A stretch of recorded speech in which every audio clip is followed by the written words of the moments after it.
यह फिल्म एक सच्ची कहानी पर आधारित है। घटना 1928 में लॉस एंजल्स में एक सुबह की है।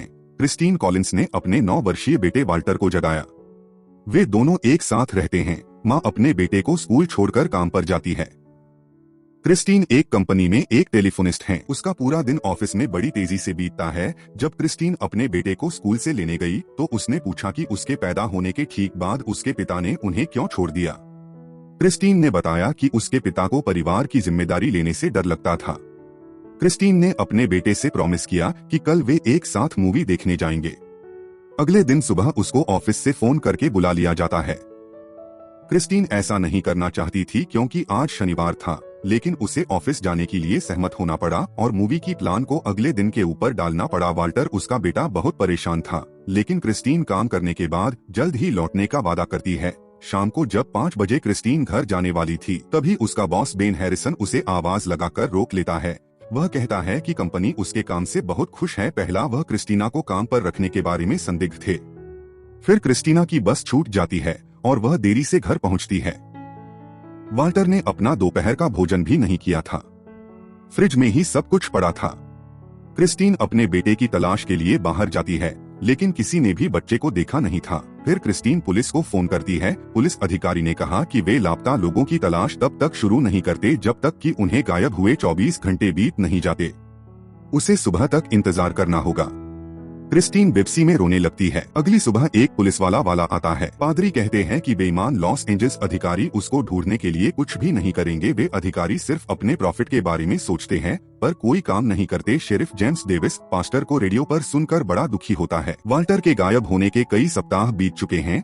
क्रिस्टीन का समर्थन करने वाले सहकर्मी जो ब्रेक के दौरान विशेष सेवाओं से मदद मांगते हैं, जो पूरे राज्य में लापता व्यक्तियों की खोज करते हैं। उधर इलिनॉइस में 4 महीने बाद भोजन करने वाले एक व्यक्ति कहता है कि वह अपना बटुआ भूल गया है। 10 मिनट में लौटने का वादा करके अपने बेटे को यहाँ गिरवी रखकर छोड़ जाता है। शाम हो गई और वह अब तक नहीं लौटता। होटल का कर्मचारी पुलिस को फोन करता है। पुलिस क्रिस्टीन के काम करने की जगह पर आती है। कप्तान जोन्स ने क्रिस्टीन को हैरान करने वाला समाचार दिया कि वाल्टर जीवित है। वह इलिनॉइस में किसी आवारा आदमी के साथ मिला था। क्रिस्टीन रोती है और खुशी के आंसू बहाती है और उसके सहकर्मी बहुत खुश थे कि जोन्स क्रिस्टीन को ट्रेन स्टेशन पर लेकर जाता है। वह जगह पत्रकारों से भरी हुई थी क्योंकि हर कोई इस हैप्पी एंडिंग वाली स्टोरी को कवर करना चाहता था। फिर ट्रेन आ जाती है। वह अपने बेटे को देखने के लिए भाग कर जाती है, लेकिन जब वह उस लड़के को देखती है तो उसे पता चलता है कि ये उसका बेटा वाल्टर नहीं है। जोन्स ने क्रिस्टीन को कहता है कि वह स्ट्रेस में है। ये पॉसिबल है कि 5 महीने में बच्चे की शक्ल बदल गई हो। वह लड़का कहता है कि वह वाल्टर कॉलिंस है और यह उसकी माँ है। क्रिस्टीन ये मना करती है कि वह किसी और के बच्चे को कैसे अपना कह सकती है। जोन्स कहता है कि इस लड़के को अपने घर ले जाओ क्योंकि उसके पास और कहीं जाने की जगह नहीं है। लड़के को अपने साथ घर ले जाने के लिए क्रिस्टीन से आग्रह करता है। पत्रकारों ने कई सवाल किए और क्रिस्टीन को यह भी नहीं पता था कि क्या जवाब देना है। शाम को लड़के को घर ले जाने के अलावा उसके पास कोई चारा नहीं था। शाम को क्रिस्टीन ने बच्चे के लिए चिंता दिखाने की कोशिश की, हालांकि वह जानती थी कि यह वाल्टर नहीं था। वह आखिरकार इस बारे में निश्चित थी जब उसने देखा कि लड़के का खतना भी हो चुका है और वह वाल्टर से छोटा था। क्रिस्टीन ने लड़के से कहा कि वह उसे बताए कि वह कौन है और यहाँ क्या कर रहा है, लेकिन उसने कुछ नहीं कहा। अगले दिन क्रिस्टीन ने कप्तान जोन्स से कहा कि उसका डर सही है, कि वह उसका बेटा नहीं है। जोन्स कहता है शायद उसने बच्चे की गलत ऊंचाई मापी थी। यह उसका बेटा है। जोन्स उसकी राय में कुछ भी सुनने को तैयार नहीं था। क्रिस्टीन बस अपने मातृ कर्तव्यों से भटक रही है। क्रिस्टन के घर एक डॉक्टर भेजा गया जो सब कुछ ठीक करने आया था। डॉक्टर ने इस तथ्य को जिम्मेदार ठहराया कि तनाव के कारण लड़का वाल्टर से छोटा था। क्रिस्टीन को विश्वास नहीं हो रहा था कि डॉक्टर उसे कहता रहा कि लड़का उसका बेटा है। क्रिस्टीन कप्तान जोन्स को फोन करती है, अपने दुख जताती है। पुलिस वाल्टर की तलाश करने की बजाय समय बर्बाद कर रही है। जब लड़का उसे अपनी माँ कहकर बुलाता है तो क्रिस्टीन गुस्से में प्लेट को तोड़ देती है और उससे कहती है कि वह ऐसा न कहे क्योंकि वह उसका बेटा नहीं है। शांत होने के बाद क्रिस्टीन ने लड़के से माफी मांगी।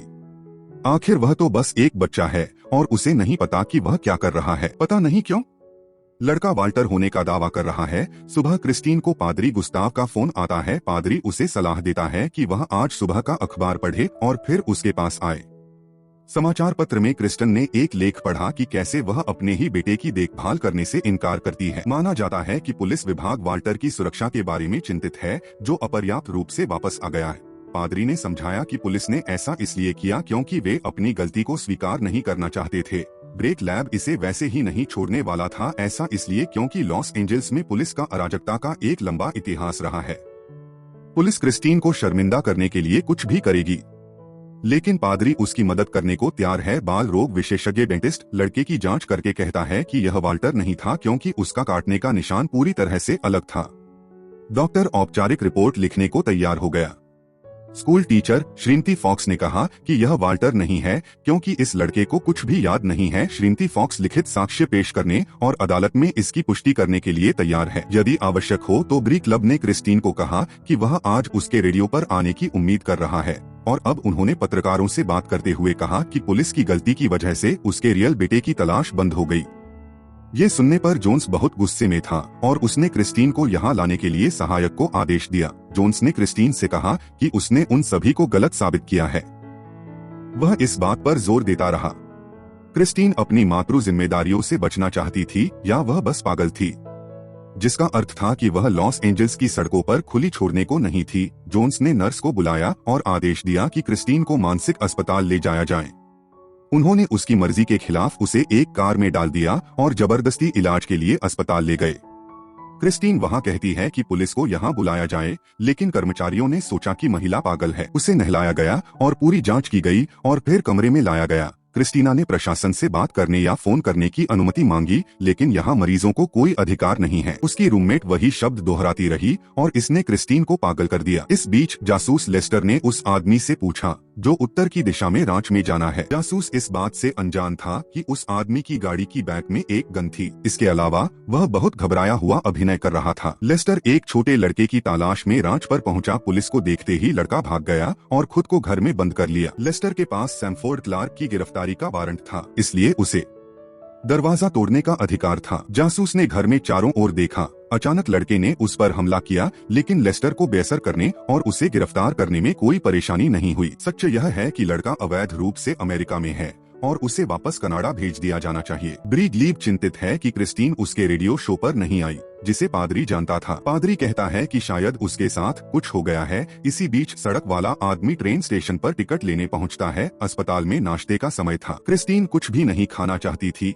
कैरोल, एक और पेशेंट, उसे नाश्ता खाने की सलाह दी क्योंकि उसे सामान्य दिखने के लिए सब कुछ करना पड़ेगा। उसके पास यहाँ से निकलने का यही एकमात्र मौका है। कैरल ने कबूल किया कि वह भी यहाँ पर इसलिए है क्योंकि पुलिस को उसे और कई ऐसी महिलाएं को यहाँ पर बंद किया हुआ है। अब जनता के लिए वे पागल हैं, ऐसे लोग जिन्हें अब कोई सुनना नहीं चाहता। पुलिस स्टेशन में सैनफोर्ड अपनी टर्न की वेट करते हुए खौफनाक यादों में डूब जाता है। किशोर ने उसे यहाँ लाने वाले पुलिसकर्मी से बात करने की अनुमति मांगी। उपस्थित चिकित्सक जोनाथन स्टील ने क्रिस्टीन को बुलाया, जो शांति से कार्य करने की कोशिश कर रहा था। क्रिस्टीन ने उसे समझाया कि पुलिस ने गलत बच्चे को ढूंढ लिया है और अब वह अपनी गलती मानने से इनकार करती है। डॉक्टर ने क्रिस्टीन से पूछा कि अगर वह लंबे समय से महसूस करना शुरू कर चुकी है कि मानो उसके आसपास के लोग डॉक्टर की राय में बदल रहे थे।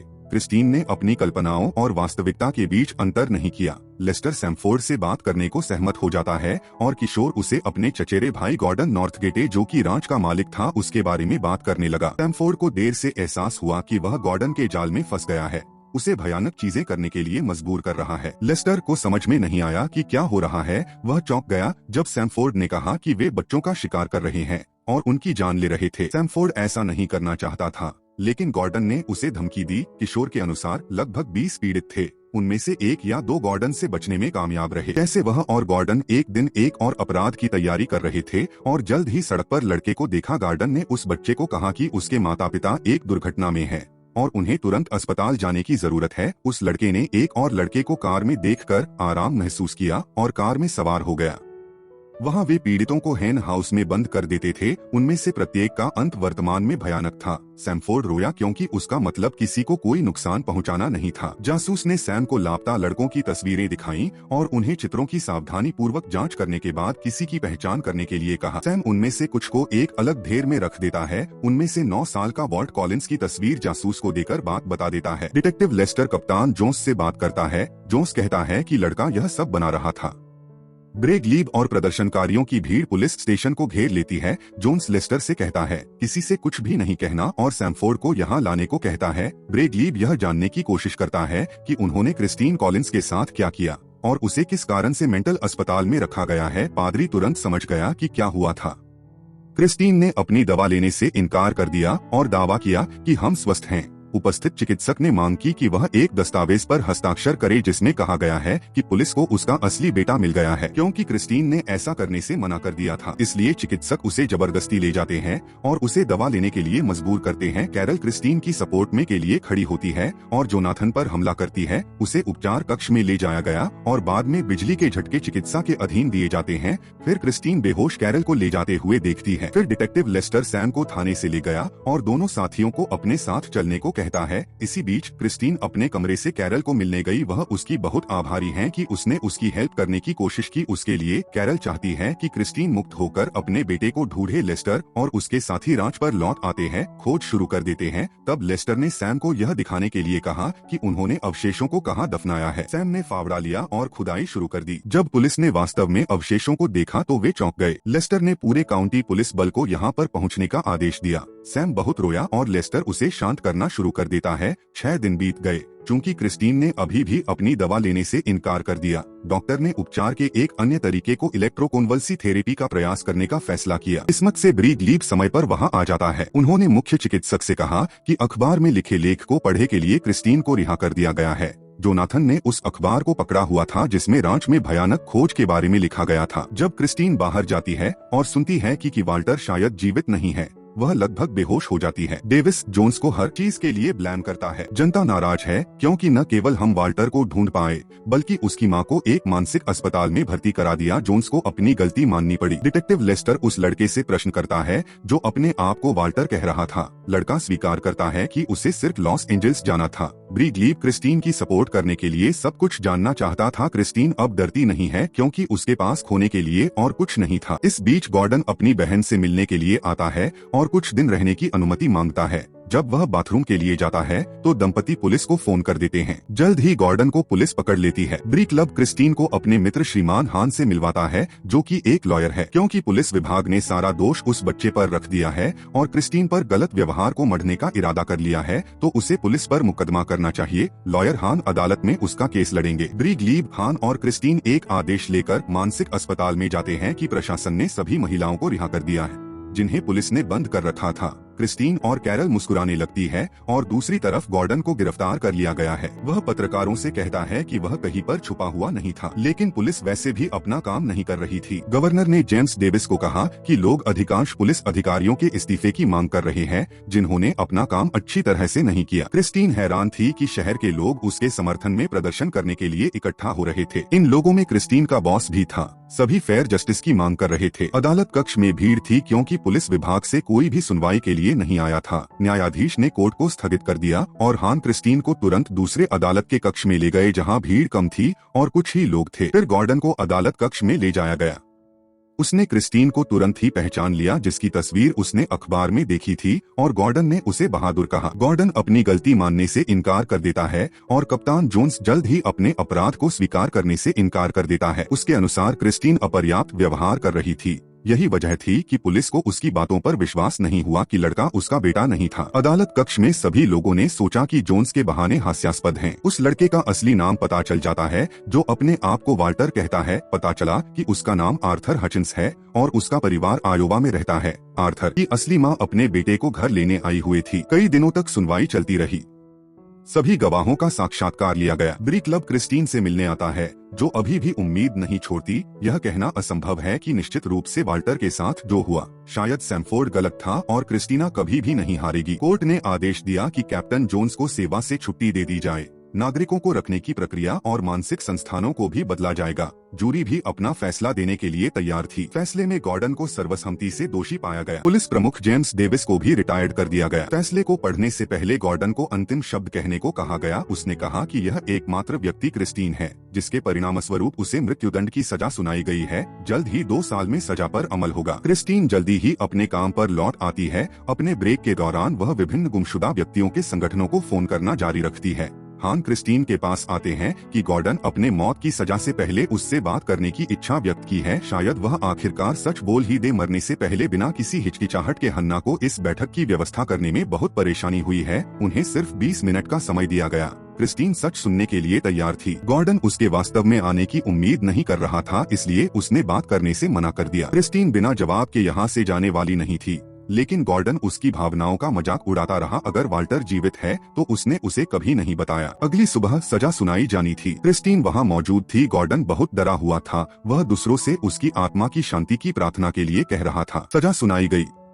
5 साल बीत चुके थे। क्रिस्टीन की जिंदगी पटरी पर लौट आई थी। सहकर्मियों ने काम पर उसका साथ दिया और उसके बॉस बेन ने भी उसका साथ दिया था। उन्होंने एक साथ डिनर करने की प्लान किया। बाद में क्रिस्टीन को एक और माँ का फोन आया, जिसका बेटा गुमशुदा बताया गया था। उसने बताया कि पुलिस को एक बच्चा मिला है। विवरण से मिलान करने के लिए क्रिस्टीन तुरंत पुलिस स्टेशन जाती है। वहाँ लड़के और पुलिसकर्मी के बीच की बातचीत को सुनते हैं। डेविड ने बताया कि कैसे उसे और 5 बच्चों को हैं चिकन शेल्टर में रखा गया था। मैं चिकन कॉप में बंद था। वाल्टर उनमें से एक था। लड़के भागने में सफल रहे और गॉर्डन को तितर बितर कर दिया। उनका पीछा करते हुए डेविड नहीं जानता कि क्या वाल्टर भाग निकला। इन सभी वर्षों में डेविड घूमता रहा और छिप गया, क्योंकि उसे डर था कि गॉर्डन उसे ढूंढ लेगा। डेविड एक दयालु महिला ने बचा लिया गया था।